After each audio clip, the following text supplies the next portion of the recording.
Hello everyone. इस video में आज हम एंटरप्रेन्योरशिप की प्रोसेस के बारे में जानेंगे।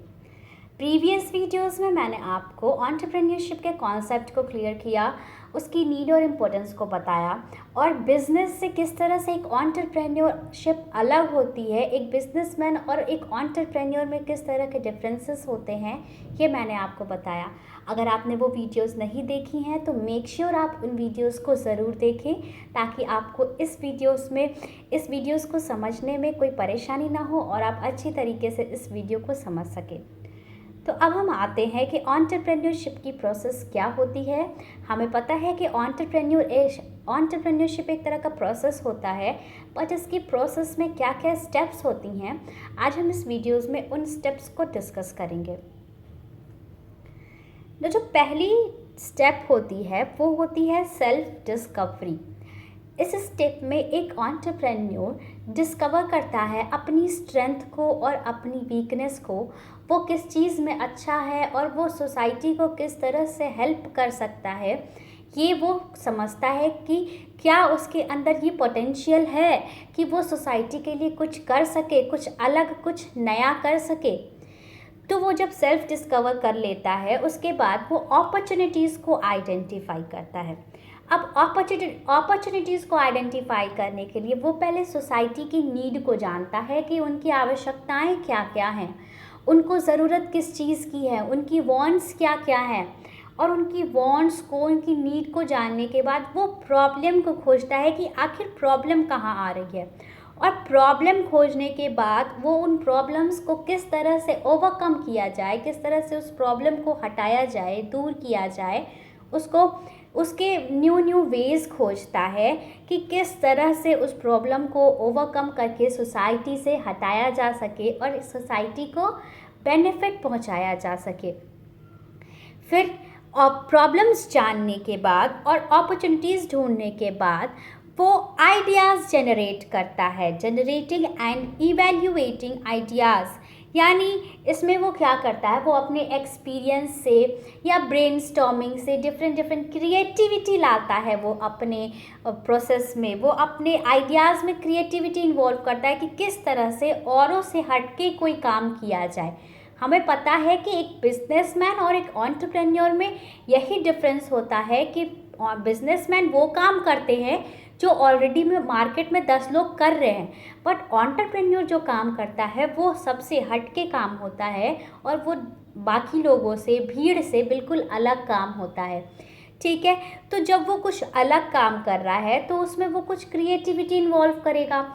तो अपॉर्चुनिटीज़ को आइडेंटिफाई करने के बाद वो अपने आइडियाज़ में क्रिएटिविटी लाता है। वो अपने एक्सपीरियंस से या दूसरों से बातचीत करके, कस्टमर के एक्सपेक्टेशंस को जान करके वो क्रिएटिविटी इन्वॉल्व करता है अपने आइडियाज़ में, ताकि जो हमारे कस्टमर है, जिनके लिए आप सोच रहे हैं, जो सोसाइटी के लिए आप सोच रहे हैं कुछ करने को, उनकी नीड को फुलफ़िल किया जा सके ना। अब उसने आइडियाज़ तो इवैल्यूएट कर ली कि क्या उसकी आइडियाज़ वर्क करेंगी, नहीं करेंगी, करेंगी तो किस तरह से करेंगी, उसने क्रिएटिविटी इन्वॉल्व कर ली। अब वो प्लान करेगा कि किस तरह से सेटअप किया जाए अपने बिजनेस का। तो वो क्या करेगा, अपने एंटरप्राइज के सेटअप के लिए एक प्लान बनाएगा, पूरी प्लानिंग करेगा थ्रू रिसर्चेस या वेरियस मेथड्स। वो दूसरे एंटरप्राइज के डॉक्यूमेंट्स को देखेगा, डेटा को रिकवर करेगा और वो जानेगा कि किस तरह से एक एंटरप्राइज को ग्रोथ की ओर बढ़ाया जाए और किस तरह से शुरू से लेकर के अंत तक की सारी प्रोसेस को वो फिर प्लान करता है। क्योंकि हमें पता है किसी भी चीज़ को शुरू करने के लिए एक अच्छा प्लान होना ज़रूरी है।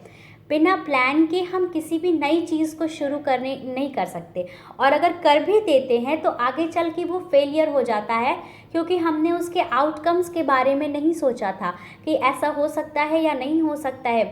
तो किसी भी चीज़ को शुरू करने के पहले एक अच्छा प्लान बनाना, एक अच्छी सी प्लानिंग करना बहुत ज़रूरी होता है, ताकि आगे चल के कोई प्रॉब्लम ना आए, और अगर कोई प्रॉब्लम आने वाली है तो हम उसको ऑलरेडी अपने प्लान में सॉल्व करके रखें।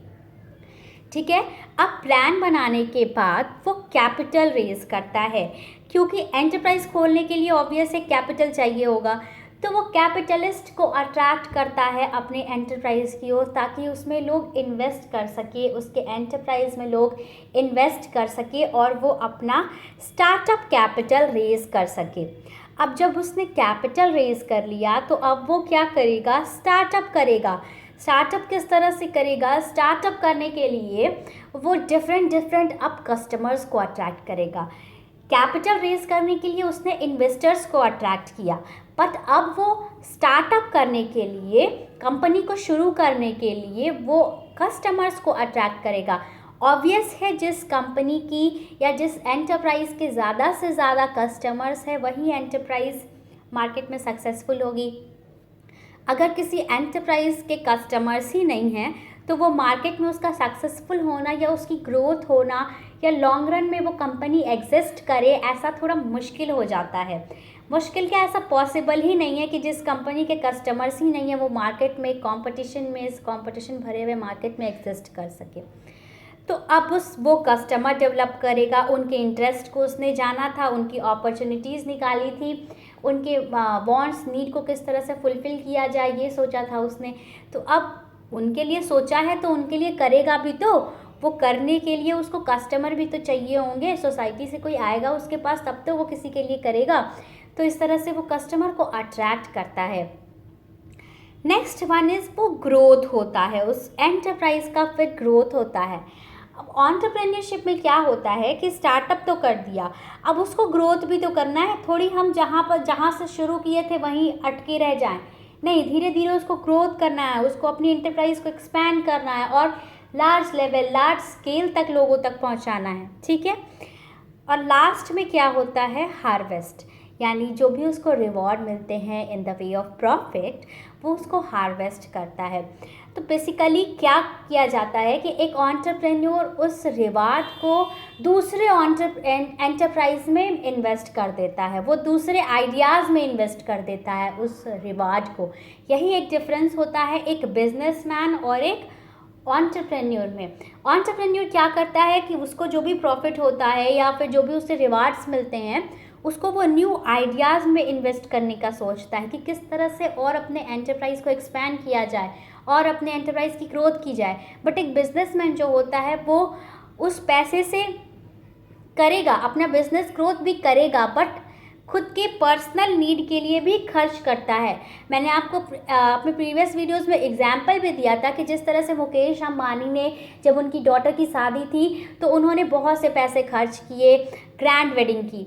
तो वो एक बिजनेसमैन है, वो एक बिजनेसमैन की तरह सोचे। बट अगर कोई एंटरप्रेन्योर है तो वो इस तरह से अपने पर्सनल नीड को, अपने पर्सनल लग्जरियस नीड को पूरा करने के लिए वो अपने एंटरप्राइज के रिवॉर्ड को खर्च नहीं करता है। वो चाहता है कि उस रिवॉर्ड को हम किसी और क्रिएटिव आइडियाज़ में लगा दें। तो इस तरह से ये प्रोसेस यहीं पे ख़त्म हो जाता है एक एंटरप्रेन्योरशिप का, और वीडियो भी यहीं पे ख़त्म होता है। अगर आपको मेरी वीडियो पसंद आई हो तो प्लीज़ इस वीडियो को अपने फ्रेंड्स के साथ शेयर करना और इस वीडियो को लाइक करना और चैनल को सब्सक्राइब करना। Thank you.